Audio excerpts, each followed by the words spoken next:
muito bem-vindos, ou melhor, muito bem-vindo a mais um episódio do Direito Criminal ao Vinho. Hoje um episódio muito esperado por mim e pelo meu amigo Michel, porque a gente está faz um tempo querendo trazer alguém de fora do direito, Exatamente. mas que flerta o tempo todo com o direito criminal de um jeito que é muito importante, tanto para nós, quanto para os delegados, quanto para os juízes, a gente ouvir essa pessoa que está aqui hoje, e foi uma alegria que tenha aceitado o nosso convite. Daqui a pouco a gente vai apresentar, mas antes o Michel vai apresentar o vinho que a Adega Brasil nos presenteou nesse episódio. Marion, a gente ficou muito tempo falando, olha, a gente quer um convidado assim, hoje finalmente conseguimos, e a Adega Brasil, ela brindou a gente com um vinho, um Pinot Noir da Nova Zelândia, Cloud Bay.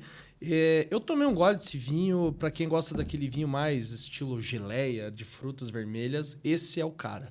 Um vinho sensacional, muito bom, vai levar muito bem o nosso programa hoje. Que bom. Então, estou muito animada hoje para receber ele, que já vou anunciar, mas um mini currículo aqui. Jornalista formado pela UEL em 1998. Atuou em rádio e jornal impresso ainda quando estudante, e aí já formado entrou na TV e não saiu mais até hoje. Em 2009, foi correspondente do Jornal da Record, no Paraná. Em 2010, atuou em São Paulo como repórter do Núcleo de Reportagens Especiais do Jornal da Record. Atualmente está na RIC Record de Curitiba e é jornalista com ênfase em temas relacionados à segurança pública, e por isso a gente conhece a seriedade do trabalho, conhece a ética, conhece o trabalho. Então é uma alegria imensa recebê-lo aqui. Nós temos o jornalista Ricardo Vilches hoje conosco. Ricardo, muito bem-vindo, muito obrigada por disponibilizar teu tempo para estar aqui conosco hoje. Imagina, é um prazer, porque assim, é gostoso e desafiador esse tipo de participação e conversa, porque, como eu falei, é a primeira vez que eu estou sendo entrevistado por pessoas que não são da minha área de comunicação. Então, advogados, assim, então... vai ser legal, vai ser legal. Normalmente você entrevista, hoje você vai ser entrevistado. Exatamente. A primeira pergunta... A gente também tem a curiosidade de saber o outro lado, porque a gente escuta muito o pessoal do direito e fica muito... Agora a gente quer saber o outro lado, por isso que a gente também está muito feliz de ter você aqui hoje. Primeira pergunta que a gente quer saber é: desde quando que você é, entre aspas, do mundo do crime, né? Então, quando que você começou a se interessar por esse tipo de matéria? Quando você começou a fazer reportagens jornalísticas envolvendo segurança pública ou criminal? Conta um pouquinho da tua história sobre isso. O jornalismo policial, ele se tornou uma tendência em televisão por causa da audiência. Então, o telespectador de televisão aberta gosta de assistir programas policiais. Isso dá audiência.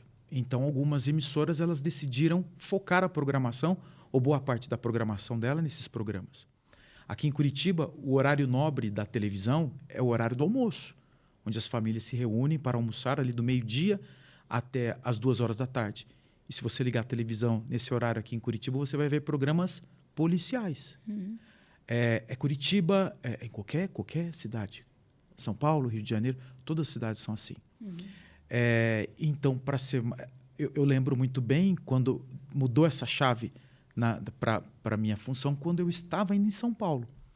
Eu era correspondente aqui em Curitiba, para o Paraná, da TV Record, e eu viajava o Paraná inteiro para fazer matérias que eram notícias. A minha primeira matéria, por exemplo, foi um quebra-quebra que teve no Couto Pereira, quando do rebaixamento do Coxa. Sim. Né? Que virou crime, não teve a questão do júri, não teve todo um desdobramento criminal, né? Foi quando eles invadiram o campo, teve os policiais, né? Uma policial foi agredida com uma cadeira. Eu lembro disso. Cadeira. Então, essa foi... Mas, assim, outros assuntos políticos... Era uma época em que o Jornal da Record ele focava muito numa pauta mais política ou politizada. Era uma época que o horário também batia com o Jornal Nacional. Então, era uma concorrência muito pesada. Concorrência que eu digo assim, em termos de notícia, quem dá notícia primeiro. Quando eu fui para São Paulo, eu já fui como repórter para participar do Núcleo de Reportagens Especiais. Então, tudo aquilo que eu fazia no Paraná, comecei a fazer no Brasil. Então, por exemplo, eu fui para João Pessoa fazer um trabalho sobre um grupo de extermínio que existia lá, com a participação de policiais militares. Quando da nossa chegada, nós começamos a produzir a reportagem, porque a ideia era produzir a matéria numa semana para divulgar na semana seguinte. Quando nós estávamos no 3º dia, nós já tivemos a repercussão da nossa presença, que foi a exoneração do secretário de Segurança, Gominho, se eu não me engano, e o afastamento do coronel do batalhão da Polícia Militar onde estava acontecendo isso. Então aí mudou uma programação, o jornalismo local deu aquela ênfase ao nosso trabalho e aí colocamos essa reportagem no Jornal da Record. Mas nessa época a briga por audiência era muito incisiva e percebia assim, que o investimento feito pela TV Record em jornalismo não estava sendo correspondido na audiência. Foi quando houve ali a decisão pela volta do programa Cidade Alerta, que estava fora do ar. E nessa época eles decidiram trazer o Marcelo Rezende. E bombou de audiência. Então, os executivos perceberam, opa, o público quer programa policial. E a programação da TV Record na época era assim, Cidade Alerta, termina o Cidade Alerta, Jornal da Record. A audiência estava alta, de repente começava o Jornal da Record, caía. Olha só. Era um jornal político, com Ana Paula Padrão e Celso Freitas. Então ali, opa, estamos perdendo essa audiência, vamos ter que mudar a linha editorial do Jornal da Record. Vamos tornar esse programa mais policial ou criminal. Que coisa.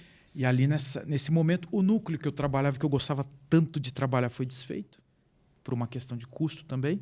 E aí eu voltei para o jornalismo do Jornal da Record, fazendo tudo. E aí eu entrei efetivamente naquilo que é o crime pelo crime. E, viu, mas estava ouvindo você, isso é humano, né? Porque se você ligar a Netflix... Isso que eu ia falar. Né? É tudo crime. Que tara, né? Todas que tara que o ser humano tem por crime. É muito... E assim, agora é os real crimes, né? Eles querem saber dos crimes reais, assim. Enfim, é muita coisa que você tem. Toda semana uma série nova. E é um dilema. É um dilema porque crime por crime sempre tem uma história violenta, de violência física, tem muitas vezes uma história de violência social, e é engraçado porque hoje nós temos oportunidade de falar nisso. É muito curioso. Eu sei que tem muita gente que está acompanhando essa entrevista agora e fala assim, só falam de crime, mas olha, hoje dá para a gente tratar com sutileza, humanidade, alguns crimes que antes eram perversidão. E hoje a gente consegue fazer o telespectador pensar sobre algumas mazelas sociais. Sim. Posso dar um exemplo agora recente? Claro. Essa história de Tibagi, esse piazinho, o Arthur, de 2 anos de idade. Desapareceu e, na verdade, o corpinho dele foi encontrado no Rio. A mãe tem 15 anos, ganhou esse neném com 13. Nossa. O pai tinha 14. Na mesma casa, de 2 cômodos, moravam 2 adultos e outras 3 crianças, sendo uma criança com autismo. Então, você tem uma questão social que foi posta em debate. E eu lembro, assim, quando nós soltávamos uma reportagem sobre esse tipo, os comentários, eles são online para a gente, no YouTube, e a gente recebe também muitas mensagens no WhatsApp do programa, do Balanço Geral, como as pessoas debatiam não um crime, mas a responsabilidade dos pais. Da mãe, eu acho que esse foi que a mãe estava tomando banho, né? Não, a mãe, esse foi o primeiro depoimento dela, que ela estava tomando banho. O segundo depoimento dela assumiu que ela estava dormindo, porque ali a polícia já tinha o telefone celular dela em mãos e verificou que às 4 horas da manhã ela estava trocando mensagens de WhatsApp. Então ela ficou, mas era diálogos mesmo, então ativamente até às 4 horas da manhã. E ela foi dormir tarde, acordou às 7 horas da manhã porque ela programou o telefone celular dela e ela para dar de mamar para o neném. E ela voltou a dormir. E quando ela acordou às 10 horas da manhã, ela deu falta do Arthur. E aí já era tarde. Que história, hein? Sabe que a gente, como advogados, eu tenho escritório, o Michel também, mas nessas questões de defensoria pública, isso que a gente é nomeado para fazer aqueles dativos, a gente tem contato com uma realidade que a gente fala do mundo cão, assim, né? É uma outra realidade. E às vezes a gente tenta falar isso para os alunos, porque quando julgar os outros não pelas nossas réguas, né? Porque a realidade, como é que você vai julgar essa situação? Por exemplo, a mãe que deixou o filho. Sim, mas a realidade é uma outra realidade. Eu falei da mãe tomando banho porque eu escutei. Eu estava num restaurante por quilo, e aí a pessoa do lado falou, como que uma mãe vai tomar um banho e deixa o menino perto de um rio? E assim, eu não conhecia nada da história, e eu acho que o que a pessoa sabia também não era uma coisa, por exemplo, que você trouxe para nós, para mim, uma novidade. Tá. Então, assim, por isso que eu perguntei se é o caso, porque não foi um caso que eu acompanhei tão de perto, mas eu acho impressionante isso, como já saiu um julgamento. Assim, sim, mas as pessoas tem fazem esse circunstâncias julgamento que- o tempo todo. E aí vem, né, o nosso papel. Porque quando a RIC decide, nós vamos a fundo nessa cobertura. Porque a TV Record também queria ir a fundo essa história. Porque é uma história que gera repercussão. E em televisão gera audiência. Né? Então, mas nós precisamos tratar esse tema com delicadeza para que nós não façamos aquele papel de julgar um problema do que a gente chama assim na redação de Brasil profundo. Isso não é o Brasil que nós vivemos, Exato. que as pessoas que estão nos assistindo convivem. Exato. Mas é o Brasil profundo que a gente não tem noção. E ele existe aqui no Paraná, existe em Curitiba e é negligenciado. E viu, X, você trouxe essa história e vem uma dúvida, uma pergunta que a gente tem aqui, que a gente sempre quis conversar com um repórter investigativo justamente para entender, e um pouco a gente conversou no bastidor aqui, é interessante compartilhar essa tua experiência, né?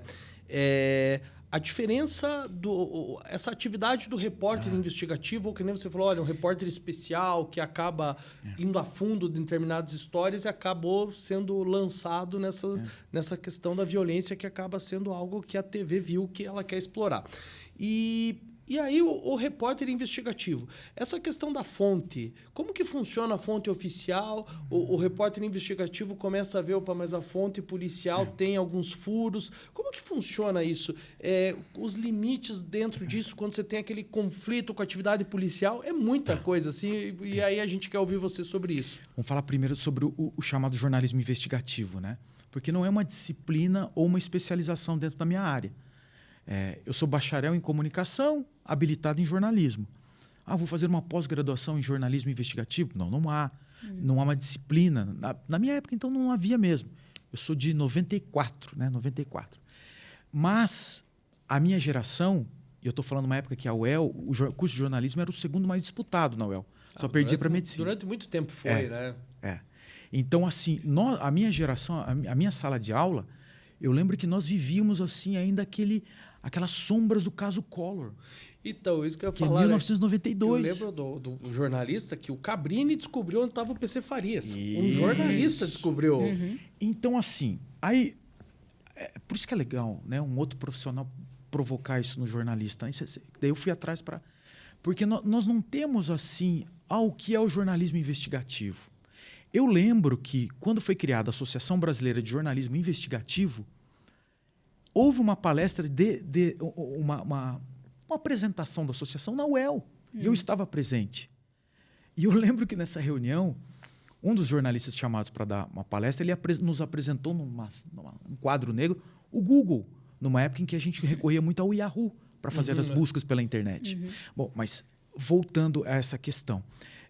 Então, assim, a minha sala, nós queríamos muito assim trabalhar na Veja, ser aquele repórter que derruba presidente, derruba deputado, percebe?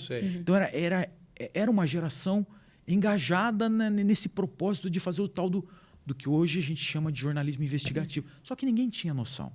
E se vocês forem ver, fazer um paralelo, o Ministério Público não tinha as atribuições que tem hoje. Sim, tinha a discussão do poder investigativo do MP. Exatamente. E eu faço esse paralelo porque é muito legal, porque quando você mandou isso aqui para mim, eu comecei a pensar e rever um pouco esse paralelo, né?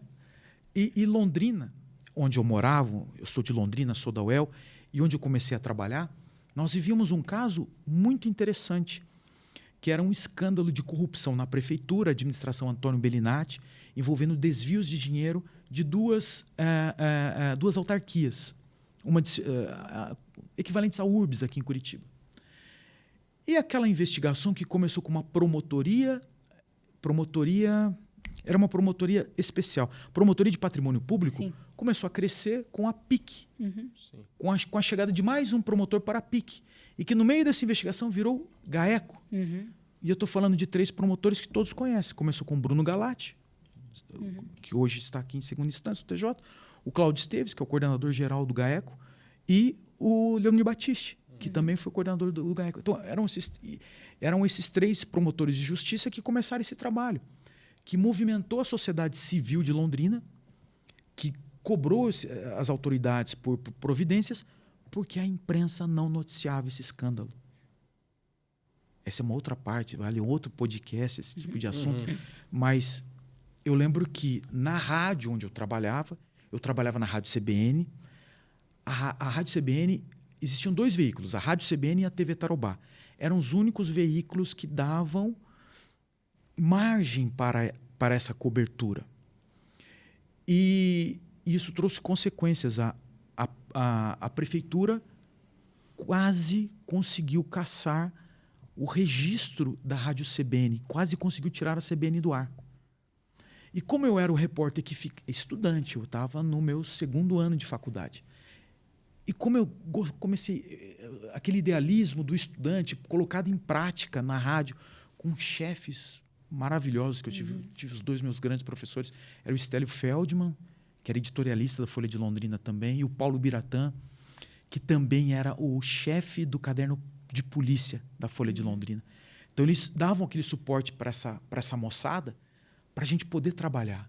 Então, ali, eu comecei a ter a noção, por exemplo, muito antecipada, que talvez os meus colegas começaram a ter tardiamente, da necessidade, por exemplo, de ler um processo, ler uma denúncia do Ministério Público, saber o que é um inquérito policial, não pela boca a entrevista de um delegado, mas saber, doutor, deixa eu ver o seu inquérito. Então, assim, naturalmente eu fui aprendendo a coletar informação não pela boca da autoridade, mas pela formalização do ato dessa autoridade. E aí acho que naturalmente o jornalismo investigativo veio, os meus chefes viram isso, começaram a investir e naturalmente isso surgiu. Mas foi Sim. E Vilches, o que você tem a dizer em termos de limites dentro dessa mesma pergunta do Michel? Porque, por exemplo, para a polícia, né, existem limites claros de atuação, do que pode ou não pode fazer. Não que a gente sabe na prática que a polícia muitas vezes dribla isso, depois acaba limpando uma prova que conseguiu de uma forma, né, menos, enfim, ortodoxa, para usar uma palavra assim, um eufemismo, mas no jornalismo existem limites claros de onde vocês podem ir para fazer uma investigação ou não? Todo dia, podem ter certeza, todo santo dia o Balanço Geral tem uma discussão. Vamos proteger essa imagem, vamos proteger essa pessoa ou não? Quer dizer, colocar blur ou não? Vamos dar o nome dessa pessoa ou não vamos dar o nome? Isso todo dia, e é uma briga. Porque há uma preocupação de fato se é relevante aquela informação, porque nós trabalhamos em televisão. Televisão é imagem. Uma imagem borrada gera um ruído na comunicação. O telespectador não está vendo aquela pessoa. Então, todo dia tem esse debate. E, normalmente, nós, repórteres, perdemos para os editores. Porque tudo que nós gostamos, tudo que a gente faz na rua, a gente quer ver no ar. E nem tudo vai para o ar. Então, é um debate diário. Apesar da pauleira do dia a dia, o jornalismo... Todo santo dia a gente pratica o diálogo para tentar levar o melhor resultado para o ar. Mas é falho. Porque muitas vezes a gente aprende com a consequência do programa do dia anterior.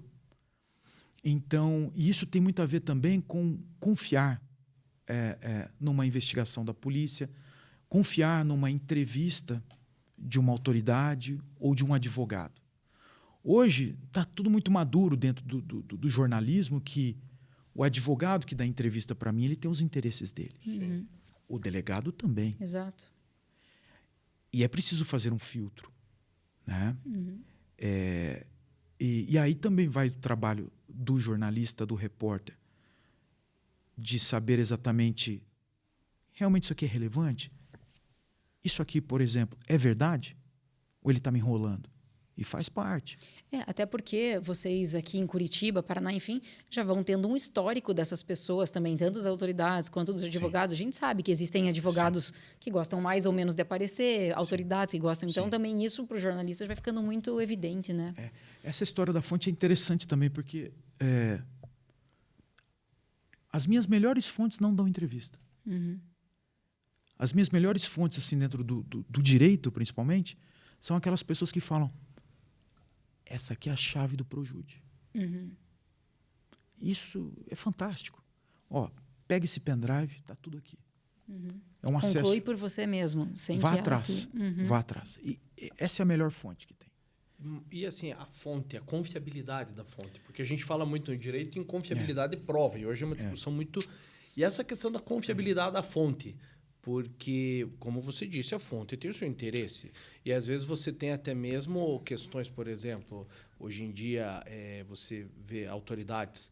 É claro que para um delegado elucidar um caso de grande repercussão, um caso muito difícil, é claro que quando isso chega ao momento do ápice que ele consegue dar uma solução, que a gente não sabe se vai ser a melhor solução para o caso, mas é a solução que ele deu, ele também, poxa, mas eu quero mostrar esse trabalho. Então, às vezes, como que vocês fazem para filtrar essa confiabilidade de fonte, para tentar se blindar de não ser, às vezes, um instrumento a favor dos interesses da fonte? Você sabe assim que é difícil falar se tem uma fórmula, né?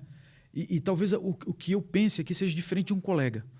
Mas eu tenho um método de trabalho que é assim, desconfiar sempre. Então, e essa terminologia fonte também, ela a fonte pode ser tanta gente, por exemplo, uma pessoa que liga no meu celular agora é uma fonte.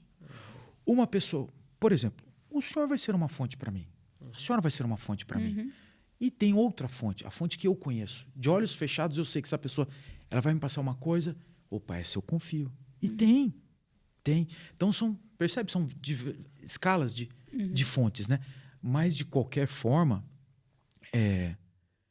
você, fonte, é responsável pelo aquilo que você passa para mim. O que vai ser divulgado é responsabilidade minha. Então, checar isso é obrigação minha. Isso que era o ponto, a checagem. É obrigação. Porque... E acontece que a gente tira no escuro. Olha, dá uma olhada ali, porque parece que tem um vereador metido nessa história. Não, de fato, uma testemunha falou... Mas isso não foi levado em consideração na investigação ou no processo? Então, para quê? Para difamar uma autoridade que foi investigada? Então, aí vem uma discussão na redação. Então, não por falar nisso, hoje, eu fui acompanhar uma situação, uma operação da polícia, onde nós estamos falando de uma organização criminosa que praticamente dá ordens numa comunidade pobre da região metropolitana. Não vou falar mais, que a gente vai começar a fazer também. E surgiu ali um nome importante de uma pessoa que foi identificada pela polícia, que atua na Assembleia Legislativa. E isso acaba respingando no papel eleitoral. Nós estamos falando de uma comunidade pobre que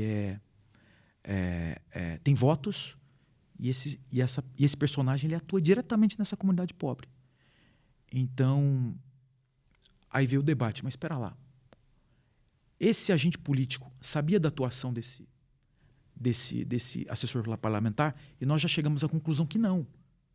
Quando houve uma descoberta direta entre o assessor e o parlamentar, foi tomada uma medida de afastamento desse assessor. Então, nós já vimos que não será ético, não será correto associar esse ex-assessor parlamentar com esse parlamentar. É só isso que eu posso contar. Não, mas aí também entra uma questão que vocês têm que falar, olha, a gente tem um limite e, por outro lado, a conclusão é de quem é o telespectador. Porque você não pode chegar também, você está sendo correto. Olha, o assessor não tem nada a ver com o parlamentar nesse quesito. Mas eu não duvido, por exemplo, que esse mesmo assunto que semana que vem eu vejo num portal, eu vejo numa televisão. E vão ligar. Vão fazer essa ligação. Claro. Percebe que assim, entendi. Eu particularmente e a minha equipe que vai trabalhar nessa história, nós não vimos, nós fizemos uma avaliação de que não vale. De repente, um outro veículo, com outras pessoas trabalhando, acho que sim. Temos que fazer essa relação. E não há problema algum. O jornalismo ele é bem maleável, né? Ele é bem maleável. É muito próximo com o que a gente trabalha aqui, acho que porque o crime não é uma matemática, né? Então, ele demanda interpretações, enfim, muitas coisas subjetivas ali, como advogado. O advogado tem uma estratégia, outro tem outra estratégia, não necessariamente certo e errado, acho que no jornalismo é parecido. E, Vilches, você já teve alguma situação, a gente está falando do limite de investigação, assim, ao estar investigando alguma situação, de você ter alguma situação ou de ameaça ou de risco?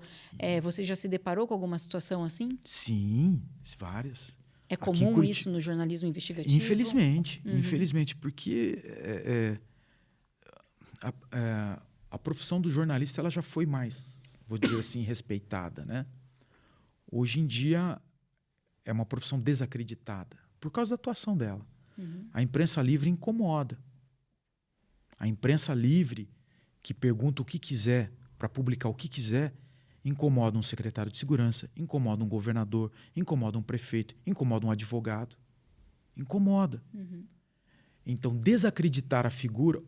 Houve um tempo em que se desacreditava a informação que era dada. Hoje desacredita a pessoa. Então, hoje em dia, vou dar um exemplo mais fácil.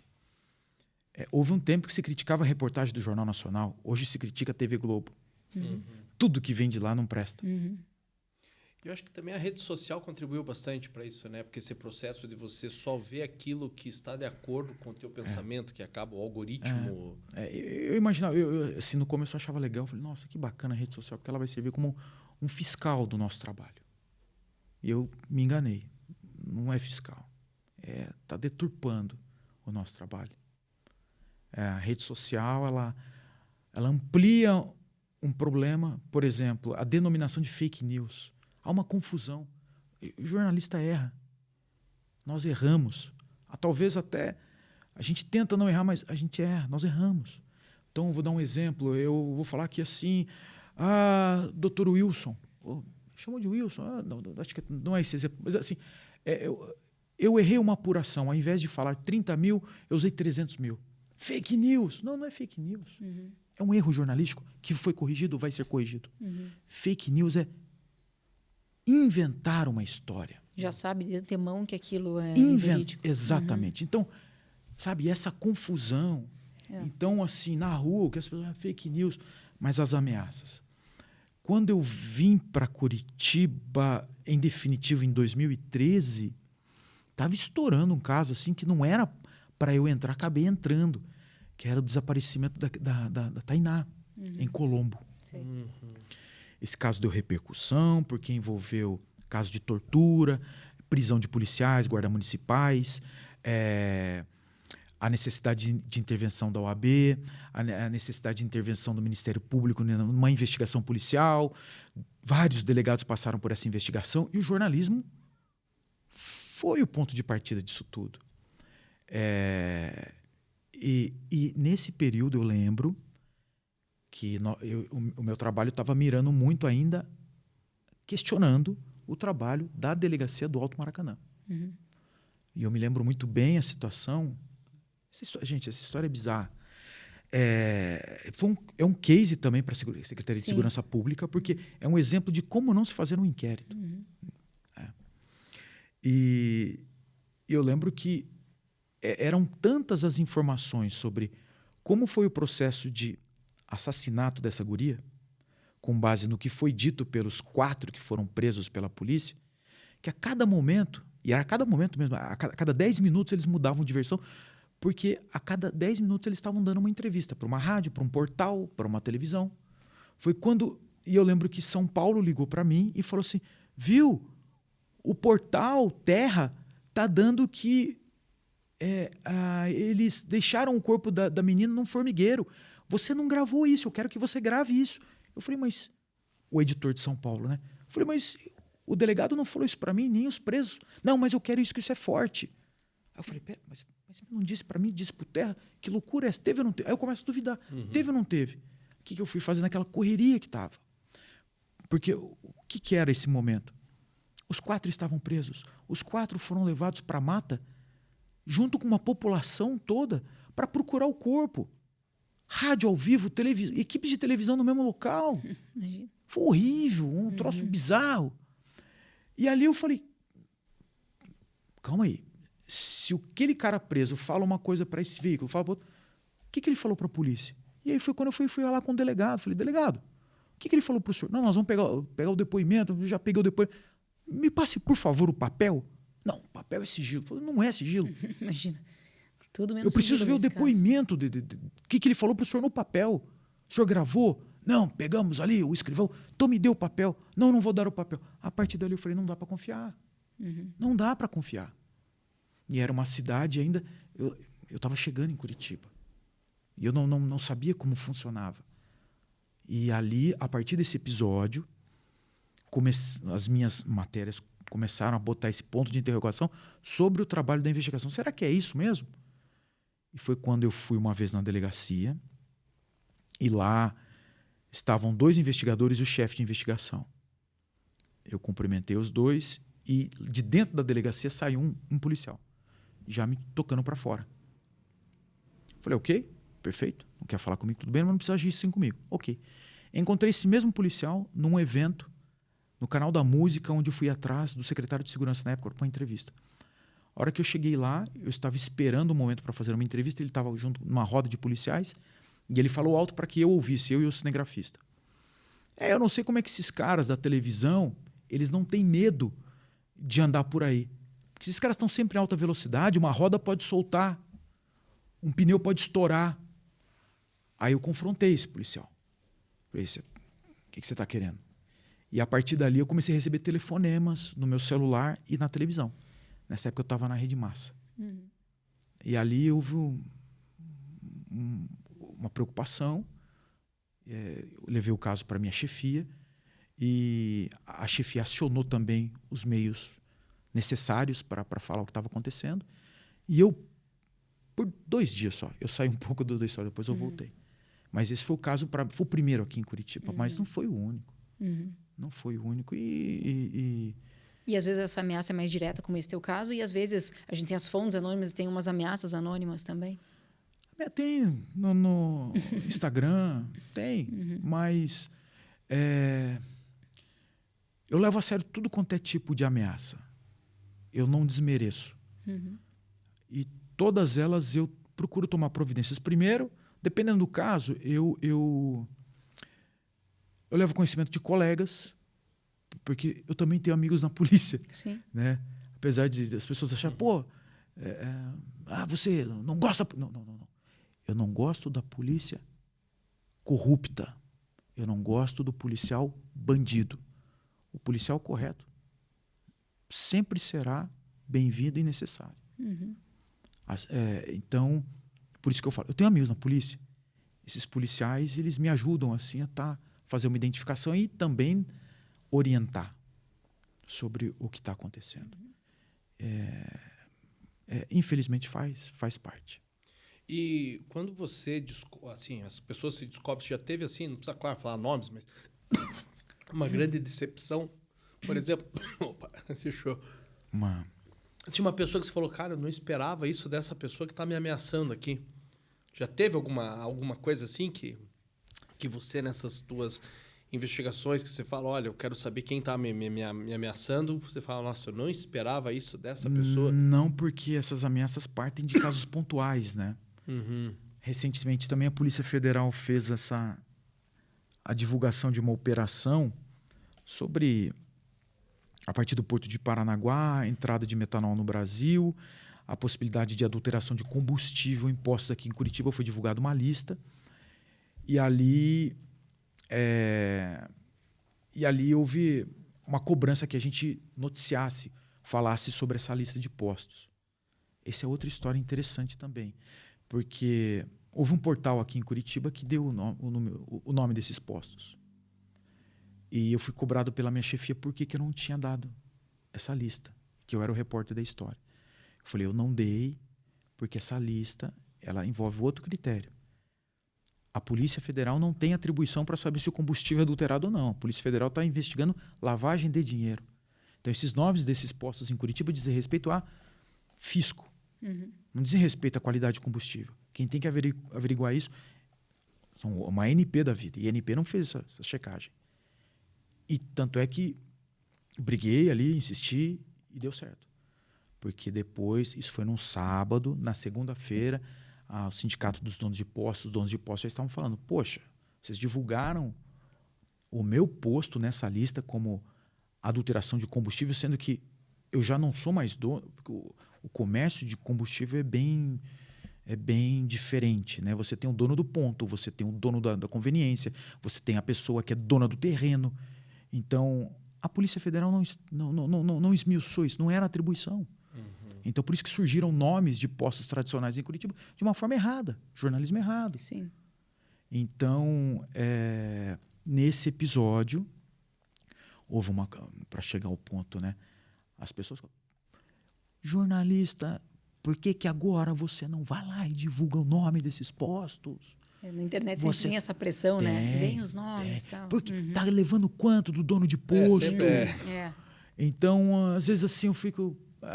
Porque eu lembrei que tinha uma pessoa assim que eu converso com ela, não conheço pessoalmente, mas eu troco mensagens.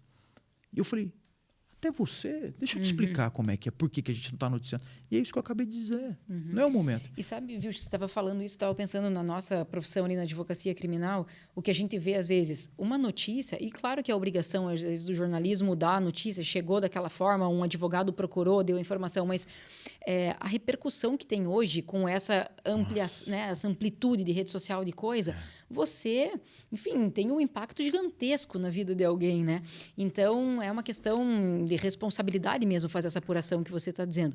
Mas a minha pergunta para você era no sentido assim, depois que tem uma notícia, vamos pensar hipoteticamente aqui, alguém noticiado ali de uma acusação de um estupro, por exemplo, né? E depois se apura que não é bem assim.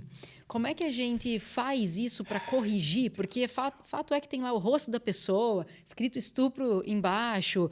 E aí, como é que você recupera isso? Porque a gente sabe também, infelizmente, isso não é culpa do jornalismo, mas a notícia que dá a notícia de um estupro, por exemplo, tem muito mais força midiática e de audiência do que aquela que tenta corrigir, né? Não vai ter aquele alcance. Então, como que vocês enxergam isso dentro de um jornalismo responsável que eu sei que é o teu? É assim, jornalista nenhum erra com intenção, não tem jornalismo doloso. Sim. Nós estamos sujeitos a erros. E cada repórter, cada produtor, ele toma a precaução que é necessária. Uma reportagem na televisão para ir ao ar, ela passa por no mínimo 5 pessoas. Então, a responsabilidade, eu sempre falo, é de quem traz a notícia. Pode ser o produtor ou o repórter, mas é uma responsabilidade coletiva. E há diálogo nessa reportagem, quando ela vai para o ar. Aqui em Curitiba agora, a gente tem 2 casos que a gente está debatendo bastante na televisão, na redação, que envolvem... deixa eu só pensar se eu devo ou não... Bom, eu vou falar um dos casos abertamente. Bom, é um caso que chamou a atenção da gente, da imprensa do Paraná inteiro, porque o Fantástico da Rede Globo levou ao ar uma entrevista com uma mulher onde ela se identifica, ela mostra o rosto e ela fala que ela foi vítima de um golpe... Ela foi... Estelionato amoroso? Estelionato amoroso. Perfeito. Essa história, que nós, da RIC, não estávamos sabendo, caiu feito uma bomba. A minha reação primeiro foi... Rapaz, a mulher apareceu. Ela deu entrevista com a cara limpa. Raríssimo isso. É muito difícil, porque uma pessoa dessa, ela sente vergonha. Ela vai ser julgada. E assim, a rede social vai passar, mas o vizinho de prédio, de apartamento vai continuar, a família vai continuar, vai estar em... Todo mundo sabe. Ela é aquela lá que deu entrevista para o Fantástico. Eu falei, gente do céu. Então é forte essa acusação. Então, alguns advogados têm essa percepção. Que essa notícia do Fantástico teve como fonte um escritório de advocacia. Tem alguns escritórios que já sabem muito bem, e eu tiro meu chapéu para esses escritórios, como utilizar a imprensa. E utilizar aqui é isso, tá? Não é pejorativo que eu estou falando, não. É saber usar. Vou promover minha ação, vou dar entrevistas. Isso não há problema nenhum. Não há problema nenhum, não. E a venda dessa reportagem, olha o termo que eu estou usando, a venda dessa reportagem para o Fantástico passou disso. Eu tenho uma história que pode ter acontecer em qualquer lugar, pode acontecer no Rio, em São Paulo, deve ter, mas em Curitiba rendeu. Por quê? Porque essa vítima vai dar entrevista de cara limpa. Ela é mais forte, vocês compreendem? Claro. Ela é bem mais forte do que uma entrevista na sombra, Sim, do só que a aquela voz. voz distorcida. Não, Sim. essa tem cara. Percebe? Uhum. Então, e no fim das contas, né, a imprensa nacional deu e o jornalismo local deu continuidade. E a história não é bem essa. A história não é bem essa. Ali foi um caso em que a polícia está apurando, mas foi um caso muito bem apresentado por um escritório de advocacia e que, na minha avaliação, o jornalismo errou. Hoje eu posso falar, errou. Fantástico errou. Como o Domingo Espetacular errou. Para não falar que eu estou falando mal da Globo, né? O Domingo Espetacular errou numa situação semelhante a essa. O mesmo enredo. Uma venda de pauta para o jornalismo de São Paulo. Vem uma equipe de São Paulo aqui, faz uma reportagem sobre um caso de estupro, apresenta um caso totalmente enviesado, direcionado, e que, no dia seguinte, o jornalismo local, de repórteres de Curitiba, produtores de Curitiba, que conhecem todos os personagens envolvidos, porque, vamos comparar, é como o advogado, que conhece quem é o juiz da terceira vara criminal, conhece o cartorário. É exatamente a mesma coisa. Esse feeling que o jornalista local tem e que o cara lá de São Paulo não tem. Com um dia nós já percebemos, todo mundo percebeu, que não estava cheirando bem, estava errado. Então, mais uma vez, jornalismo mal praticado. Ou, é o que eu falo, é jornalismo mal feito, combinado com estratégias de escritório de advocacia. E a minha pergunta nesse ponto, daí, viu, Jusuki, daí há um recuo no sentido de parar de divulgar, que o que eu noto nesses casos é que daí se para de pautar aquilo, mas há uma coisa de vir e dizer, olha, houve um erro, vamos correr, ou não, né? Normalmente Ou nesses traz casos. uma reviravolta, olha. Assim, eu vou falar pelo local que eu tô. A RIC. A RIC, quando erra, a RIC corrige. Erramos. É triste, mas nós falamos.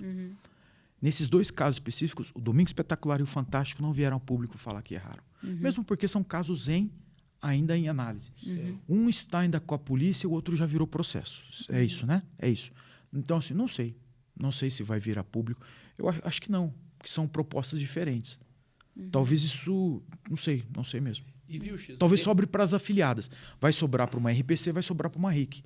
Fazer esse pedido de desculpas. E viu, X, dentro dessa tua experiência, você já se deparou com um caso que você noticiou, que você confiou nas fontes e depois o caso se mostrou um grande erro judiciário?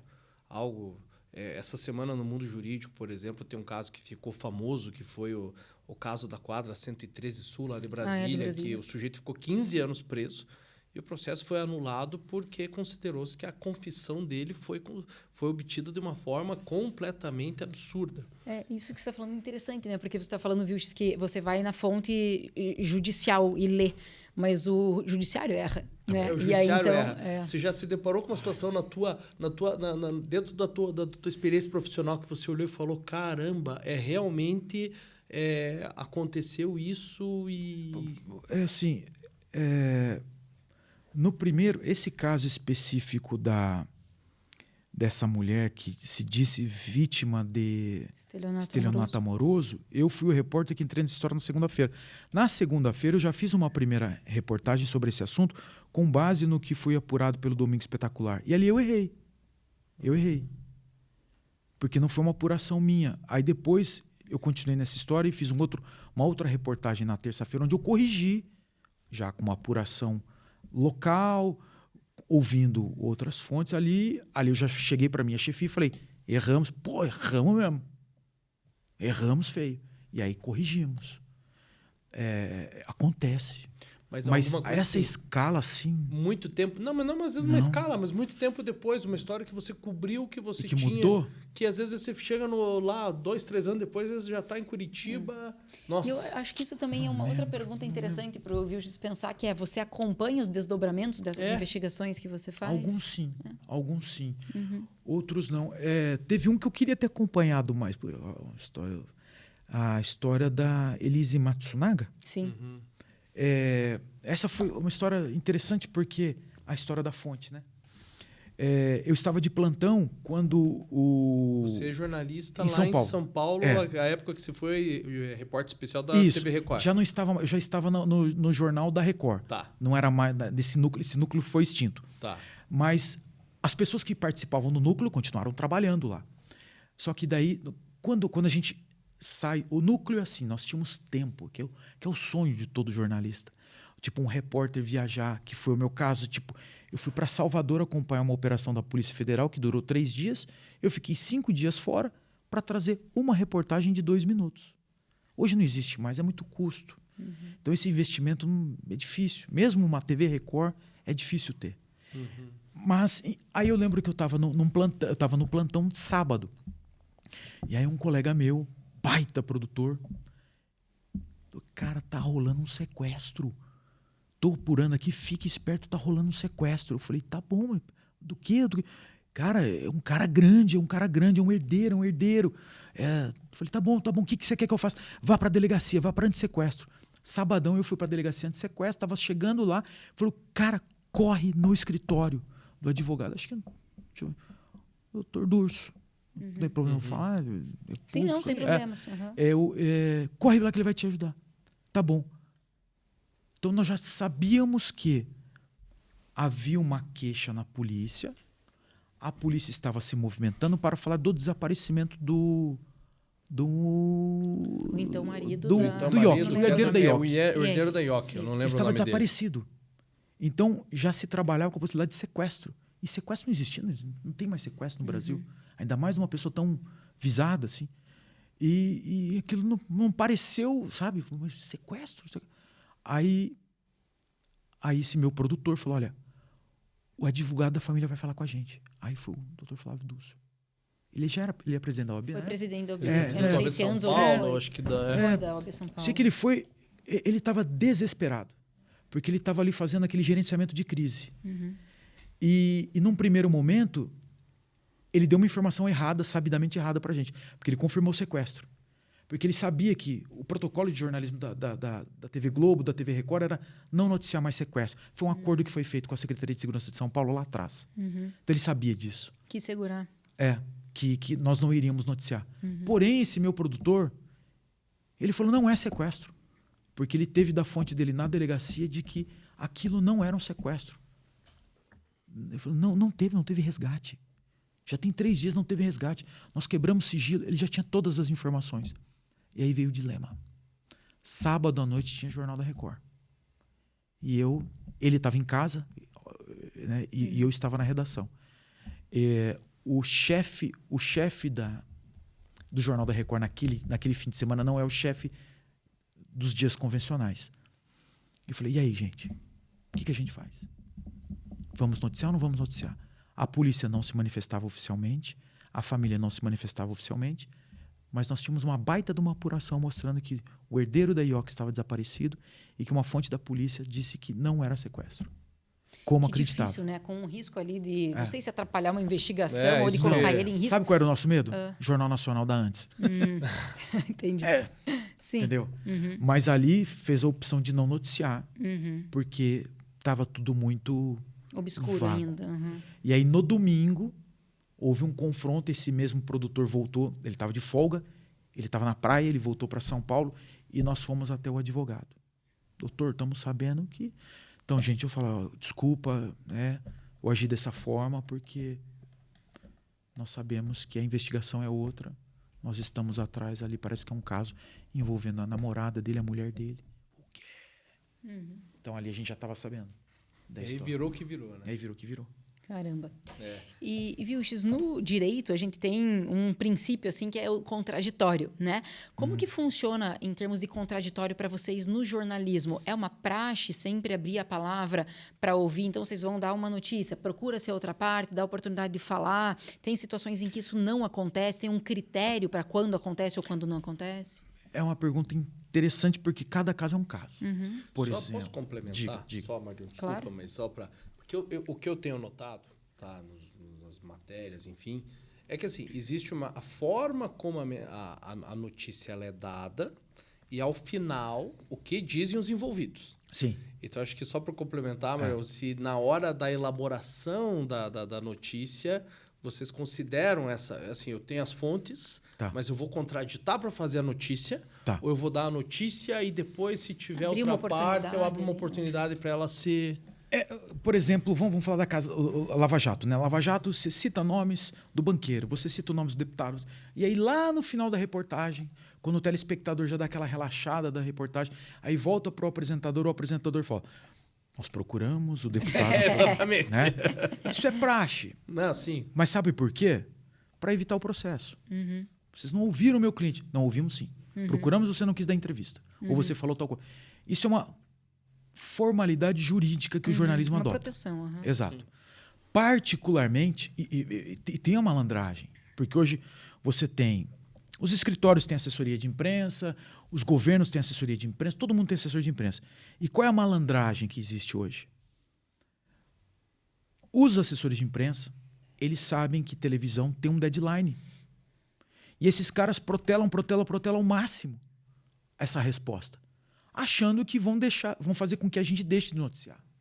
Por causa do risco de não dar o outro lado dessa história. Então tem uma malandragem nesse lado. Então por isso que cada caso é um caso. Esse tipo de malandragem é usado muito no serviço público. Quando a gente fala de governo do estado, prefeitura, Assembleia Legislativa, então, é malandragem pura. Eles ficarem segurando. E aí, será que agora a gente já pode soltar, sabe? Achando que a gente vai segurar. Tem veículos e veículos, tem casos e casos. Então, cada caso é um caso. Mas a gente sempre pensa no processo que vai vir. Tá. Mas assim, viu, X, só ainda dentro... E quando você tem as duas versões para montar a reportagem, e aí você vê, às vezes, olha... se tem uma... Porque nós somos seres humanos, querendo ou não, a gente vai dar credibilidade, às vezes, mais para um lado, mais para o outro. Assim, aí nós vamos entrar numa questão assim, subjetiva do jornalismo, né? Que é o mito da parcialidade. Então, assim, vocês estão falando com um jornalista, minha opinião particular, que eu acredito e pratico o jornalismo parcial. Então, as minhas matérias, elas sempre vão ter um lado, um viés, sim. Ou uma investigação policial, normalmente esse viés vai ser... os advogados criminalistas sempre falam assim, você é acusatório. Você sempre está do lado do Ministério Público. Faz parte, ok? Você tem um assassino, um cara que matou, eu vou ficar vendo os atenuantes? Não, eu sou repórter. Mas sabe que isso é interessante? Porque você assumir essa postura já é fundamental para nós. Só que assim, aí tem uma outra questão, que às vezes é confundido. Uma coisa é parcialidade, que eu pratico, sempre vou praticar, e a isenção. Eu preciso ser isento para fazer uma reportagem. Aquela reportagem. Então, por exemplo, eu não posso ter um vínculo. Sim, um interesse próprio, um vínculo emocional. Ou quer ver? Uma coisa que, quando eu cheguei aqui, eu tinha muitos colegas que trabalhavam meio período na redação e meio período na Assembleia Legislativa. Eu falei, o que é isso? Como assim? Não pode. Mas mas o cara é correto. Não basta ser correto. Que parecer. Mas isso que você está falando, a gente tem muito na magistratura. Sim. Porque a gente tem, assim, também a ideia de um juiz. A gente usa outros termos, mas para dizer a mesma ideia que você está dizendo. Não existe um juiz neutro, porque ele pode ser direita-esquerda. Pode ser, sei lá, então ele pode punitivista, ter punitivista, garantista, tem todos os vieses dele, vamos dizer assim, mas ele não pode ser parcial. Para nós, a gente esse outro perfeito. termo, né? Então, a parcialidade seria a tua isenção, né? Na nossa nomenclatura, assim. Então, ele pode ser alguém que tem as suas próprias visões, mas ele não pode estar envolvido, né, com aquela causa. E, viu, X, entrando agora num conflito talvez um pouco mais ético. Aqui no direito a gente tem muito aquela limitação da prova, né? Porque a gente fala, olha, a gente só pode avaliar para julgar o caso a prova que é lícita, que é obtida dentro das regras do jogo. E pro bem ou pro mal, o jornalismo recebe provas que num processo não são admitidas, mas que pelo sigilo da fonte vocês conseguem trazer. E como eu falei, pro bem ou pro mal, a gente teve aí 2, 3 anos atrás o caso Evandro, que explodiu, e a partir de uma gravação, que é o que tudo indica, foi uma gravação clandestina de uma sessão de tortura. Perfeito. E isso, digamos assim, foi pro bem, porque mostrou, olha, esse caso pode não ter sido bem resolvido porque as pessoas foram torturadas a confessar. Perfeito. Só que outras vezes a gente tem provas ilícitas que podem afetar uma pessoa eventualmente inocente, ou podem agravar uma situação de uma pessoa, tornando mais grave a situação. Tá. Como que isso funciona para o jornalista? Você recebe a prova e fala, meu Deus, e agora? Particularmente, não me interessa de onde veio e de que forma veio. Se é notícia, eu sou favorável à publicidade. Vaza Jato. Todo mundo sabia da forma como veio aquilo, que foi de uma forma ilícita, né? Um hackeamento. Sim. Mas foi o jornalista quem promoveu isso? O jornalismo pagou por isso? Não. Isso é errado. Então, toca o pau. Assim, uma coisa mais próxima ao meu dia a dia que aconteceu aqui. Uma série de reportagens que já foi ao ar e está dando repercussão ainda hoje. Nós descobrimos que, há uns anos atrás, um relatório de inteligência do Departamento Penitenciário, um documento oficial, apontava que um preso, traficante de drogas, supostamente pagou propina para o diretor de uma penitenciária de São José dos Pinhais e para o diretor do DEPEN. Um documento produzido e divulgado no DEPEN. Quando eu recebi aquilo, porque o que me chamou a atenção assim, tinham erros de datilografia e erros de português. Falei, caramba. Aí, a fonte. Uma fonte, assim, que eu não tem como... Não duvido. Uma fonte confiável. Mas eu fui numa segunda pessoa que teria acesso. Falei, cara, isso é antigo, cara. Vou te falar o que aconteceu. Esse documento parece que não é bem isso. Eu falei, mas espera aí, esse documento é verdadeiro? Esse documento saiu? O documento existe. E o conteúdo desse documento é verdadeiro? As propinas? Não sei. Eu falei, isso para mim é notícia. Isso para mim é notícia. Porque tinham 2 nomes fundamentais ali. Então, o que aconteceu? Essa denúncia foi apurada? Essa denúncia foi arquivada? O que aconteceu? Então, houve um debate na redação, e esse era o meu ponto de vista, e as pessoas, pô, está certo, vamos tocar o pau. E fizemos essa reportagem. Mas aí esse exemplo que você está dando para mim fica bem claro que assim, a tua notícia existe um documento que o conteúdo é esse, existe. Você não está. Ou você está dizendo o conteúdo é verdadeiro. O conteúdo era: um diretor da Casa de Custódia de São José dos Pinhais ganhou um relógio do traficante. E o diretor do DEPEN ganhou R$1 milhão para promover privilégios para esse traficante de drogas. Isso é verdade ou mentira? Eu não sei. Mas alguém foi apurar?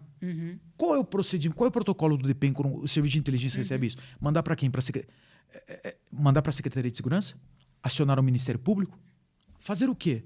Então, a reportagem tinha esse objetivo. Perfeito. Mas você tinha 2 nomes ali.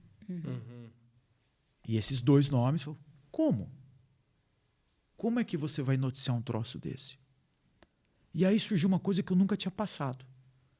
A Associação de Delegados aqui do Paraná entrou com uma ação na Justiça e censurou, conseguiu um juiz para censurar essa reportagem. Porque, como era uma série de 5 reportagens, no 4º episódio a gente terminava falando: amanhã nós vamos revelar quem são os nomes. E essa reportagem, a última, na sexta-feira, foi censurada, uma decisão da Justiça. Caramba. Mas foi a melhor coisa que... Esse é um case para os advogados. Né? A melhor coisa que poderia ter acontecido, porque nós não sabíamos o que fazer. Você vê, eu já estava em Porto Alegre, que eu fui cobrir aqueles desastres climáticos lá. Sim. Nossa, o que nós vamos recorrer? O que acontece? E, para nossa sorte, nós estamos de uma censura. A Associação Brasileira de Jornalismo Investigativo, que a gente conhece, meus amigos, Sim. emitiram uma nota, começaram a fazer barulho. A RPC entrou na história. A Banda B entrou. Hoje a Banda B é da RIC, mas na época não era. A Banda B, que é o maior portal, repercute, entrou na história. A notícia passou a ser... A reportagem foi censurada. Bom, daí que jogou uma luz imensa, né? Aí, mas censurada por quê? O que ia revelar? Aí é pior, né? Percebe? Então ali foi muito bacana. E ao final das contas, essa série provocou 3 operações diferentes do GAECO. Uma delas já chegou a denúncia, provocou a prisão de 2 duas advogadas, e outras 2 estão em abertas ainda. Então foi bem legal, bem legal. Acho que é a sua vez, Marion. Vilches, eu queria saber o que te move nas tuas escolhas por reportagens. Então, uma grande história, uma grande narrativa, é uma questão de responsabilidade social, algumas vezes, é um impacto que vai dar, é a sofisticação do esquema, é a complexidade da notícia. Porque nós, advogados, temos isso, né? Sim. Como que nós escolhemos as nossas causas? Como? Bom, vou te dizer, por mim, né? Eu não tenho nenhum crime que eu nunca faço. Mas tem, por exemplo, situações éticas que isso aqui, para mim, está fugindo da ética e nada fora da regra do jogo, eu, pelo menos, aceito fazer. Às vezes, a família não tem muita condição, mas eu acredito muito na inocência. Eu faço quase um pro bono, então eu, às vezes, sou movida por justiça. Às vezes, é um caso que eu acho que a pessoa é culpada, mas tem uma discussão técnica sensacional, do tipo dogmático mesmo, e que eu acho que daí dá para ou uma nulidade processual, aí eu sou movida pelo interesse técnico. Então, são várias as coisas que movem. Como é que a senhora consegue acreditar no que um cliente está falando? Sabe que ele já está invertendo a Não, vamos lá. Você consegue acreditar que uma fonte está dizendo a verdade? Sabe uma coisa assim que eu olha, eu tive na faculdade, eu tive muitas aulas ali com estudantes de direito. E os melhores debates eram com os estudantes de direito. Porque hoje eu entendo. A formação do estudante de direito ela é muito ampla. É muito sem preconceitos. Mas, viu, sabe vocês que... são muito... É uma formação muito... Eu acho que é legal esse debate para a gente ter, porque, assim, você como jornalista tem um compromisso maior com a verdade do que nós, advogados. Que é com o cliente. Porque nós temos um compromisso. Por exemplo, nós somos obrigados a fazer uma defesa sob pena, inclusive, de anular o processo, se você não faz uma boa defesa. Uma boa defesa. Nós temos um compromisso de ser fiéis ao cliente sob pena de um patrocínio infiel, por exemplo, de uma responsabilidade na OAB. Então, você tem que abraçar essa causa. O que não significa que um cliente não possa enganar um advogado, mas fato é que se ele falar a verdade para nós, se ele falar assim, olha, fui eu, aconteceu, foi assim. Mas como? Como acreditar na versão do... Porque a gente não... Porque assim... Eu sou daquela escola que eu duvido de tudo. Mas o advogado, em alguma medida, também. Só que também. Considerando que o advogado, usando um termo não muito... Mas assim, o dele não está na reta, o do advogado. Então, quando a gente escuta um cliente, ele vem com uma história lá, ou porque ele dorme melhor com aquela história, ou porque ele quer convencer o mundo daquela história, o que eu faço? Eu estou falando por mim, né? Eu escuto a história dele, depois eu vou ler o processo, vou pensar sobre aquilo e vou dizer, olha, eu não estou aqui para te julgar. Para mim, pouco importa se você é inocente ou culpado, porque eu vou fazer meu papel, mas se você contar essa história para o juiz, e se eu fosse a juíza, eu ia te perguntar isso, eu ia te apontar isso aqui, eu ia te apontar isso aqui, essa história não vai fechar. Então se você for com essa história... Então assim, o escritório não vai, vamos dizer assim, não vai para a rua checar essa história? Pode até ir, mas o advogado não tem essa obrigação que o jornalista tem. Quem tem essa obrigação, na verdade, é a acusação. Porque quem vai ter que provar a acusação é quem faz. O advogado, claro que ele vai ter que levantar ali as hipóteses que são trazidas pelo cliente. E além de tudo isso que a Marion falou, acho que tem um ponto, Vilches, que pro cliente, pelo menos comigo, eu vejo que muitas vezes funciona. Porque às vezes o cliente vem e começa a trazer as versões. E assim, você começa a desconfiar de algumas coisas. Então, tem uma coisa que para mim sempre funciona, tudo bem. Mas você sabe que se eu seguir a tua versão, eu vou te prejudicar. Porque eu vou te fazer eu posso requerer uma prova, eu posso fazer uma pergunta para você, e é a mesma coisa que o Marião fala. A gente acaba, assim, você começa a ver que de acordo com o que há na montagem da história, quando a história é uma história montada, você começa a ter questões que elas não se encaixam. Porque eu estou fazendo essa pergunta porque não foi uma vez, nem duas, mas assim, acontece de eu ir entrevistar um acusado de um crime que está acompanhado do advogado. Aí o advogado faz parte, né? O que você vai perguntar? Eu falei, vou perguntar isso e isso. Aí, mas se você vai perguntar isso, eu falei, então você responde tal coisa. Eu falei, opa! É bom. Eu estou combinando, tá? Mas eu sei a volta que eu vou fazer para tirar aquela resposta que o advogado não quer que ele fale. Então, assim, peraí, então o advogado sabe que a história não é bem essa. O advogado ele pode atuar numa causa... Não, mas eu quero dizer para você assim, ele pode atuar numa causa em que ele sabe que a versão do cliente não é 100% verídica. Isso acontece bastante. O temor do advogado é que apareça algo que derruba a tese toda, porque quem vai se ferrar no fim das contas é o cliente. Eu acho que assim, posso fazer um paralelo, Marião? Eu tenho um amigo meu que ele é psicólogo e ele atua com dependência química. Tá. E ele fala que chega no consultório dele, ele sabe quando o cara tá mentindo, que ele tá que ele tá limpo. Tá. Eu acho que acaba, e aí acho que é uma coisa que eu vi aqui da tua fala, que eu achei muito interessante, que a gente entra num ponto que a experiência com outras questões, você acaba vendo quando aquela história ela tá mal contada, quando aquela história ela é verdadeira. Então, e aí mas dizer também, eu acho que isso é uma coisa que talvez a Marion já tenha passado, eu já passei até recentemente, de que você até acredita na história do cliente, mas tem tanta ponta solta que às vezes... Esse teu paralelo é interessante, visto pelo seguinte, a única pessoa que pode se dar mal nesse exemplo do Michel é o paciente. É o paciente e então, é o cliente. Então, o médico, ele não está nessa ânsia de tipo, você está mentindo para mim, como é que você pode mentir para mim? Ele vai dormir na casa dele e acabou. Entendi. Então, o advogado é um pouco parecido. Quando o advogado, ele diz assim, olha, se você me enganar, o ponto é que a gente vai chegar no tribunal, vai aparecer uma coisa que você não está me contando e vai destruir o processo. Mas o interessado não é o advogado. Né? E assim, eu acho que o cliente, o pior é quando o cliente mente sabendo de consequência. Eu já tive cliente que se me determinou, atendi no local do crime, fui e falei, olha, você quer vamos ficar em silêncio, porque a gente não sabe o que vem. E esse é um ponto que é muito importante, às vezes. A gente não sabe para que lado vai a investigação, ainda mais quando você depende de prova técnica. E dali a pouco você fala, e o cliente vem e crava. Foi isso que aconteceu. Essa é uma situação. Outra dúvida. Michel, o advogado deve dar entrevista ou não deve dar entrevista? Depende. Depende do quê?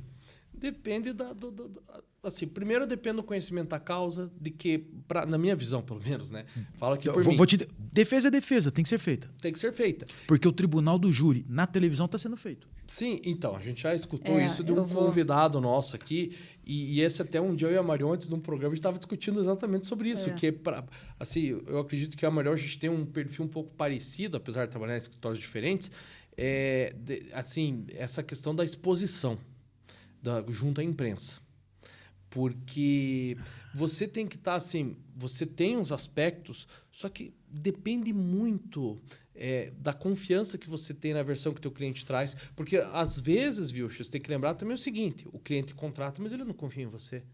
E aí você começa a trazer a versão para a imprensa e a versão desanda. Posso, Mich, também? Aqui tem a ver com isso que você está perguntando, né? Posso dar o nome aqui, não tem nenhum problema. Eu tive esse debate com o Daledoni, eu me dou muito bem com o Daledoni. E aí ele me fez pensar uma coisa que eu mudei um pouco de ideia, mas não 100%, por conta de uma coisa que ele me falou. Ele falou, Marion, não adianta você defender de forma brilhante um cliente intra-autos e a sociedade está esculhambando o teu cliente na mídia e você Marion, não se pronunciar. Ele falou aqui isso. Sim, exato. Então, assim, aí você tem que fazer a defesa dos dois. Principalmente nos casos da Ledone e de outros advogados que atuam muito no júri. Porque isso vai contaminar quem vai julgar. Perfeito. Agora, o que daí eu tenho opinião, por exemplo, de não fazer?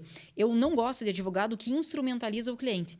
Tem muito advogado que ele leva a causa porque ele quer aparecer e porque ele quer promover o escritório dele. E não é interessante para o cliente cliente dele estar gente exposto entra na num mídia. debate ético complicado. Exato. Porque você Eu tá não expondo o instrumentalizo cliente. jamais um cliente. Então, assim, seria bom para mim estar dando uma reportagem X, uma entrevista, mas não é interessante para esse cliente estar aparecendo. É horrível a noticiar a cara dele ou coisa assim. Então, eu seguro. Posso dar um exemplo, viu, X? Eu tive um caso que eu atuei recentemente, que um colega seu, ele entrava com informações, ele me mandava mensagens para me manifestar de informações que eu não tinha, porque ele estava recebendo informações altamente sigilosas e chegou um ponto que a delegada, ela foi lá e peticionou nos autos, pedindo para que o juízo ele alertasse os advogados que eles podiam responder pelo crime lá de violação de sigilo.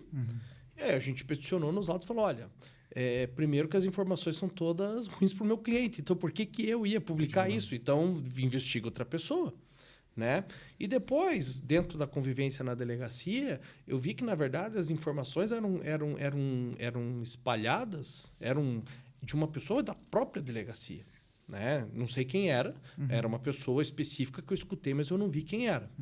Então, você vê que numa situação como essa, eu dar a entrevista, aparecer lá, e aí você já tem uma informação que talvez eu não tenha. Isso no inquérito eu acho muito delicado. Eu entendo que tem situações assim que você possa falar quando você tem um caso bem montado, defensivamente falando, e tem outras situações que você está correndo atrás. Você sempre está atrás, sabe? E dizer que às vezes a imprensa não acaba recebendo informações, aspas, privilegiadas, ela recebe. Sim. Porque é óbvio que se você tiver uma investigação complexa, muitas vezes aquela autoridade policial, ela quer resolver aquilo e quer mostrar o valor do trabalho dela publicamente. Sim. É difícil. Mas é que eu acho que assim, falou o Daledoni. Daledoni, já tive altos problemas com ele e hoje nós nos respeitamos muito. E eu sempre falo, ele entende. Ele sabe muito bem usar a imprensa. Porque as pessoas precisam ter os advogados eles precisam ter essa compreensão de que, olha, eu tô aqui para ser usado. Polícia, Ministério Público, advogados, estou aqui. Não esperem que aquilo que você está me entregando eu vá engolir com farinha. Sim. Né? Mas estou aqui. Existem advogados que fazem isso muito bem. Por exemplo, um processo... Eu gosto muito os inquéritos da Polícia Federal que são detalhados, tem mais tempo. Tudo. E aí os advogados, eles pegam um pedaço do inquérito, onde omite uma ligação, omite um detalhezinho que pode comprometer o cliente, mas eles passam. Então, assim, eu acho bem interessante a forma como o escritório, os advogados trabalham com a imprensa. Eu gosto bastante. Mas eu também sei onde é que eu estou pisando. Quer dizer, eu acho. Mas sabe que tem casos e casos, porque, por exemplo, a gente está falando abertamente do Daledoni. O Daledoni tem um perfil de atendimento, de júri, de casos, que faz todo sentido esse trabalho que ele faz. Então, eu também acho que ele tem toda a razão em fazer isso. Mas, por exemplo, o cara é de um penal econômico, atende um empresário, dono de uma puta empresa. E outra, tudo que ele não quer é mídia, porque vai manchar ali a questão da empresa. Assim, um caso concreto que a gente está lidando agora, o caso da Enaex. A explosão que matou 9 pessoas. Nós chegamos àquele ponto onde a polícia encerrou a investigação, não indiciou ninguém, mas apontou ali no crime. Às vezes a pessoa que escuta a gente de fora, a Enaex foi uma fábrica de explosivos que explodiu e praticamente 9 pessoas, 9 vítimas desapareceram porque ante a dimensão da explosão. E aquela expectativa que foi criada por muita gente que a polícia iria apontar um culpado, não aconteceu. Mas deu indicativos para processos cíveis, de indenizações fabulosas. E assim, esse assunto na mídia morreu. E essa é uma discussão que lá na redação eu perdi. Porque eu falo, esse assunto morreu. Sim, morreu. A família não quer falar. Os advogados não querem falar. A Enaex muito menos quer falar. Então, assim, esse assunto... E eu falei, mas tem tantas particularidades interessantes aí. Mas você está vendo? O advogado teve a estratégia certa nesse caso, porque ao não falar, ele tirou da pauta. E a empresa, que é o cliente dele, não queria essa pauta. Então, assim, para dar um exemplo, entende? Então, às vezes, o advogado tem que ter toda essa análise. Mas a experiência, o que eu acredito, não vai se chegar a um acordo extrajudicial em valores. E aí a empresa vai começar a ser instrumentalizada. Pode ser, sim, pode ser. Mas eu digo, nesse momento... Pode Bicho, ser. você me enrolou, não me respondeu a Qual, minha qual, pergunta. qual? O que te move? Ah, tá. Hoje em dia uma pauta, né? Uma história. Se é uma boa história. Eu gosto das histórias. É. Eu gosto das histórias porque tem tanto detalhe. E hoje, graças a Deus, né, acabou aquela história de você fazer uma reportagem de 1 minuto e meio. Então, hoje eu saí para fazer uma reportagem para o programa. Aí eu falei, gente, não dá, eu preciso de tempo. E aí surgiu a ideia de eu fazer mais uma série. Então, assim, é o sonho de qualquer repórter, né? Você sair para a rua, você ter tempo, e depois sentar e conversar com o editor, e editar, e levar 2, 3 dias para fazer uma reportagem. Isso é muito gostoso. De contar histórias. E a última pergunta que eu vou fazer para emendar nessa, o que é a tua coisa preferida do jornalismo? É investigar, é gravar, é pensar, é colher as informações, é escrever? Não, que é o resultado. Nossa, eu vibro. Por exemplo, uma história... É que eu estou falando de memórias muito recentes, mas uma história que eu... Essa história do Piazinho do Arthur mexeu bastante, sabe? Porque o Arthur lá de Tibagi. Porque, assim... Tibagi, nós já tínhamos feito uma grande cobertura de Fôlego por causa do desaparecimento de uma guria chamada Isis, que também virou notícia nacional. Aquela do Vigia, que era que parece que teve um aborto no meio. Né? Isso. E nós fomos muito incisivos na crítica ao trabalho do delegado. E esse delegado já era. Então, quando nós entramos nessa história, a população de Tibagi... agora a verdade aparece. Sabe, uma confiança que dá medo. Eu morro de medo de errar. Eu tenho não só você, né? Acho que todo mundo. Mas a minha é uma responsabilidade. Mas é que assim, as pessoas até podem esquecer, mas eu e meus colegas ali não... E quando você erra, o teu colega ele vai ficar assim, lá vem ele. Sabe? Mexe com a tua credibilidade. E essa é uma... Puxa, isso é muito importante para mim, particularmente. E essa história do Arthur, logo que nós primeiro dia, que nós fomos lá desde o primeiro dia, coisa e tal, contou essa história. Aí a hora que eu vi uma criança, mãe de uma criança, uma família toda fragilizada, e era uma informação que era preciso dar, e eu sabia que essa informação ia criar juízo de valor, que era assim, a mãe tem 15 anos, a mãe estava dormindo, as pessoas iam pré-julgar. Sim. E aí o que começou nas nossas redes sociais? O que aconteceu com essa criança? Essa criança foi sequestrada e a família reforçava. Ela foi raptada. Eu falei, ai meu Deus do céu, vai começar tudo isso de novo. E o Paraná tem umas histórias muito tristes envolvendo o desaparecimento de crianças. Eu falei, ai meu Deus, vai começar tudo de novo. E aí no meu telefone, nas redes, no Instagram. Ricardo, você tem que procurar fulano de tal, porque ele estava devendo dinheiro e ele falou que ia sequestrar essa criança. Chega! Aí eu falei, ai meu Deus, você vai começar. Tudo, sabe? Todas essas teorias de conspiração. Mas é claro que vai que. Então a gente começa a ir atrás e começa a descartar. Então quando o corpinho dessa criança foi encontrado, eu falei, graças a Deus. Para dar um conforto para essa família, para dar um conforto também para a cidade e dar um crédito ali para as instituições, né? A polícia precisa... um novo delegado, uma nova equipe.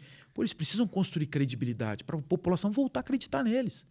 Então, assim, e o delegado, ele, da forma dele, ele sempre, junto com os bombeiros, ele sempre fala, não, foi afogamento, gente. Calma, vai chegar. Não descartamos, mas foi afogamento, né? Pra gente. Foi afogamento. Só que cadê o corpo? Então, quando apareceu o corpo, foi um alívio. Então, assim, ufa, então dá para acreditar na polícia, fizeram um bom trabalho. não tem teoria da conspiração, calma a população, não foi um cara que veio e levou essa criança para vender órgãos, não foi nada disso. Então, Você já teve, antes da gente ir para o interrogatório, dentro desse teu... Uma história que te marcou, que te emocionou, que você pensou, cara, eu não vou conseguir fazer essa reportagem porque isso toca algo aqui dentro que... Eu não sei porquê, porque não é uma história... Eu estava lá em Londrina ainda e eu fui... Essa história eu sempre lembro, porque eu travei. Eu fui para... Meu Deus do céu, a cidade onde surgiu... a Zilda Arnes lançou a campanha da... Como é que é o nome dessa? Ai, meu Deus do céu. Que ela pesava as a pastoral, crianças, a pastoral da criança, acho que aquela tio Farelo, né? Aquela... Exato. Não lembro. Nossa, fugiu completamente ali perto de Londrina. Então, essa cidade ela era muito dependente economicamente de uma usina de cana-de-açúcar. Essa usina quebrou, os Atala. Quebrou. E deixou de pagar funcionário. Os funcionários não pagavam o mercado, não pagavam o aluguel e a cidade quebrou. E nós fomos para lá. Nossa, até me fugiu a cidade, meu Deus do céu. Já vou lembrar. Alvorada, Centenário. Bom, fomos para lá fomos na casa das pessoas que trabalhavam para a usina, que estavam esperando o salário e não foram pagos. Então, aquela coisa da televisão, a gente precisa mostrar a imagem. E aí eu pedi, a senhora pode mostrar o teu armário, por favor, o teu fogão? Quando que ela abre, não tem nada. Que ela estava servindo uma água com farelo para fazer uma sopinha para as crianças. Ali eu falei, ali eu travei. Então eu era jovem, bem mais jovem, mas eu lembro que eu travei. A partir dali eu não conseguia pensar mais o que eu ia escrever na reportagem. E eu ia voltar para Londrina no carro. Aí eu falei, puxa... Aí eu fiquei com um dia... Nós não fizemos nada por essa mulher. Será que eu poderia ter dado... Sabe? Aí conversei com os repórteres mais antigos. Cara, relaxa. Amanhã é outro dia. Não leve essas coisas para casa. Você vai ver coisa pior. Mas isso daí, talvez por ser jovem mesmo, isso me marcou bastante. Porque aquilo, né?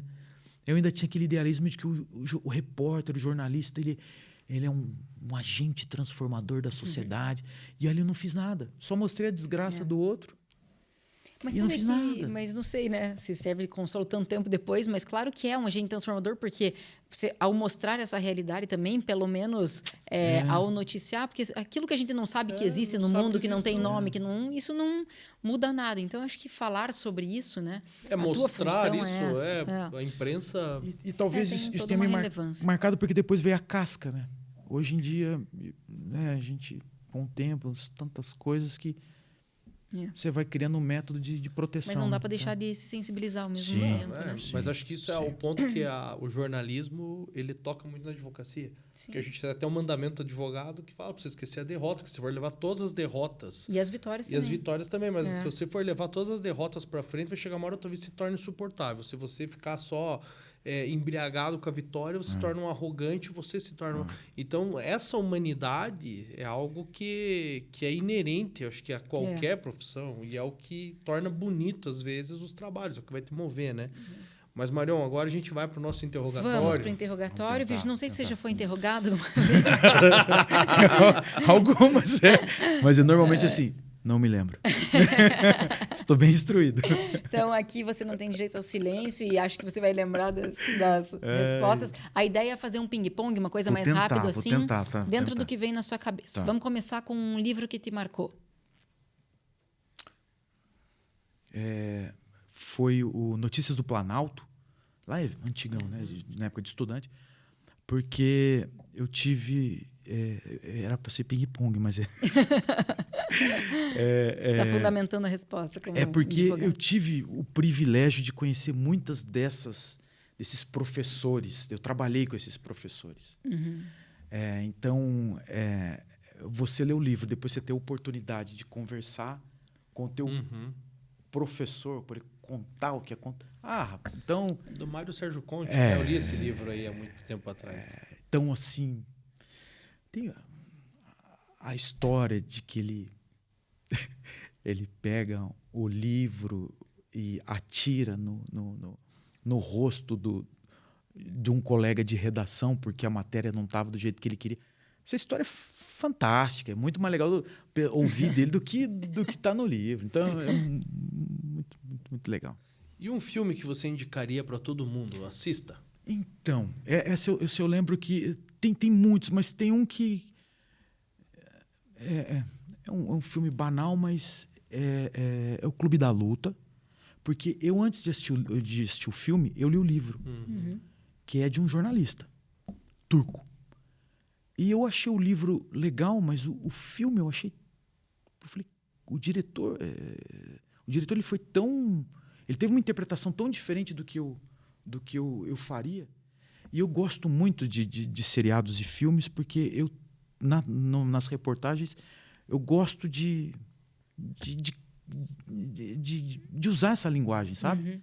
Então me chama muita atenção a criatividade de um diretor de cinema para fazer um filme baseado num livro que eu interpretei de uma forma, o meu colega interpreta de outro. Então, se eu pudesse, né, recomendar, o filme é bacana, mas muito bacana. O livro é legal, mas é legal ter essas duas perspectivas. É bem, bem interessante. E música? O que Ricardo Vilches escuta no carro ou quando quer relaxar? É rock.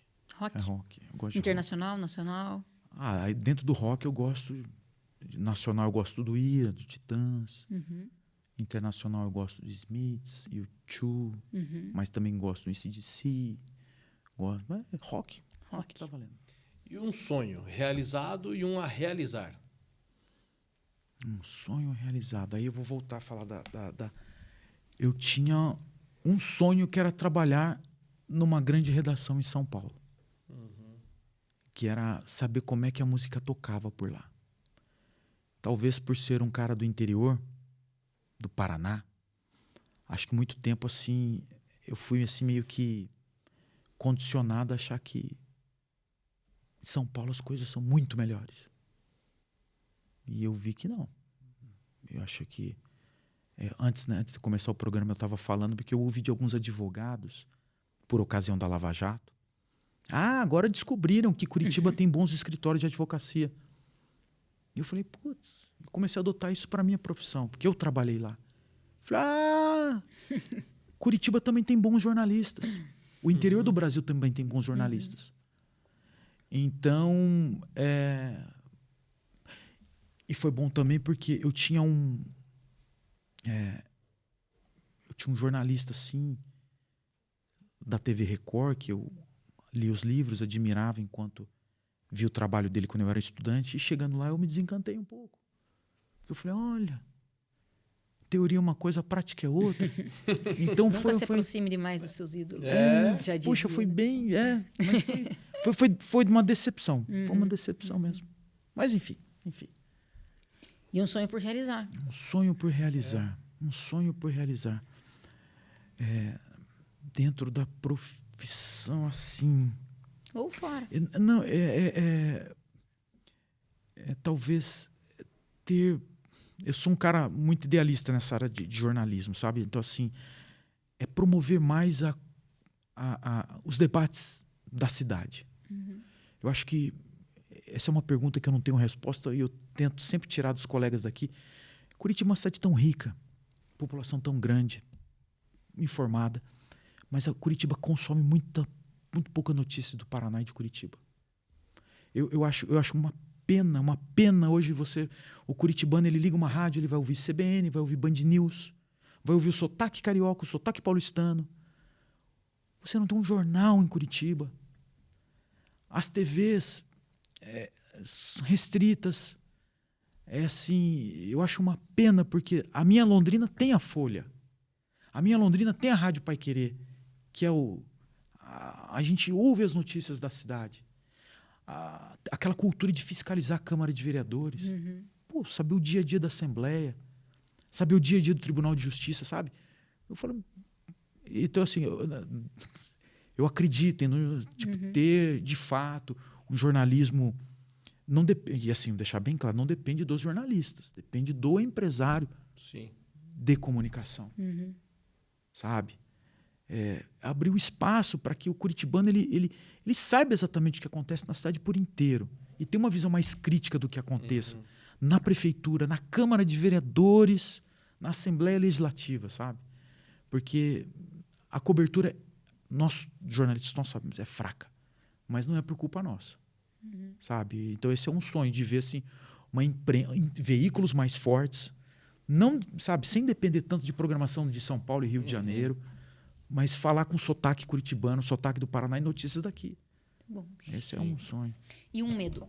Errar. Nossa. Porque assim, como é que é? A polícia investiga, o promotor denuncia, o advogado faz a defesa e a gente faz... como que é? Nós fazemos assassinato de reputação. Não acho uma vez um advogado, o Daledoni, falou: você é um assassino de reputação. Eu falei: sou mesmo. Mas consciente é uma coisa, inconsciente não. Como eu disse, eu sou um jornalista parcial. Então, não me ofende ser chamado de assassino de reputação. Porque às vezes não, na maioria das vezes é minha intenção. Quando é merecida essa reputação ser manchada. Agora, né? quando nossa, então assim, errar, nossa, numa situação dessa, é complicado, é complicado. E uma memória de infância que você tem? Então, eu lembro que pequenininho, estou falando pequenininho, 10, 11 anos, nós íamos, a minha família toda do interior de São Paulo, e nós íamos muito para a cidade do meu avô paterno, onde ele tinha um sítio. E eu odiava o sítio. Não gostava de cavalo, não gostava de nada disso. O que eu pedia? A cidade se chama Presidente Venceslau. O que eu pedia para ele? Eu falei: pai, vamos passar na cidade? Deixa eu comprar um jornal. E meu pai falou: tá bom, para jornal. E ele comprava uma Folha de São Paulo e um Estado de São Paulo, porque eu lia os dois jornais criança. Minha mãe fala isso. Eu gostava de ler jornal. Então essa é uma... Eu lembro, a mãe sempre fala, desde pequeno você gostava de ler esses jornais, assim. Não era só horóscopo ou quadrinhos. Não, eu gostava de ver, eu gostava mesmo. Isso é... E se você pudesse se definir em uma palavra, que palavra que seria? Essa estava no cronograma? Estava no cronograma. A gente deu o contraditório. Difícil. Persistente. Chato, é isso aí. Persistente. E agora, um defeito que você adoraria não ter. Não aquele defeito que você é orgulhoso. Eu sou assim. O que você não queria ter. Persistente. Ah, é?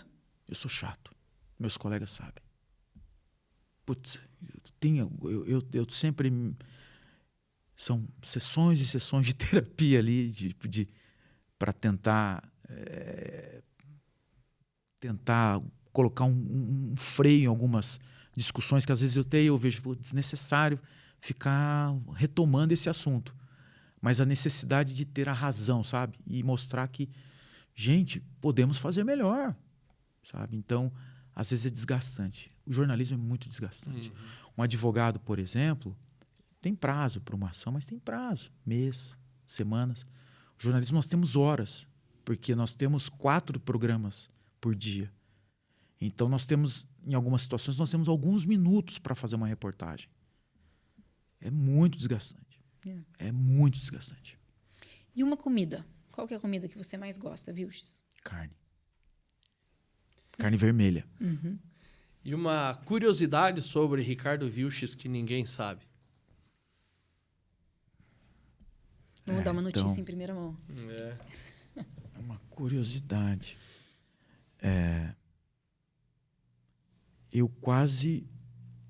O primeiro vestibular que eu fiz para jornalismo, não consegui, não passei. E aí eu falei: cara, não vai dar. Eu quase fiz história.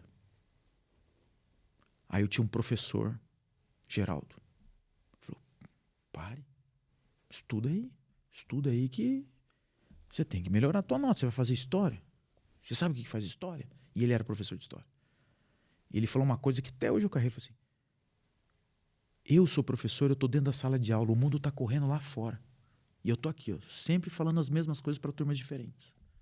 Você vai dar a notícia, você vai contar a história para todo mundo. Eu falei: professor. Então Então isso me marcou. Geraldão foi um baita professor. Bacana. Colegial, na época do colegial. E a última pergunta agora é a indicação de vinho. Não sei qual que é a tua relação com vinho, mas se você puder dar uma dica para quem está nos ouvindo de um vinho do dia a dia e um vinho mais para uma ocasião especial. É que eu tenho, assim, eu tenho uma rede de amigos muito boa. Eles gostam de vinho. E, então, eu não entendo, mas eu lembro que eu tomei um vinho nos outros. Não, nos outros. Nossa. Eu conheço uma pessoa que ama esse vinho também. Olha, É uma barbaridade, que é bom mesmo. barbaridade. Meu Deus. Então, esse é o que eu lembro que me marcou bastante. Esse eu estudei, mas eu...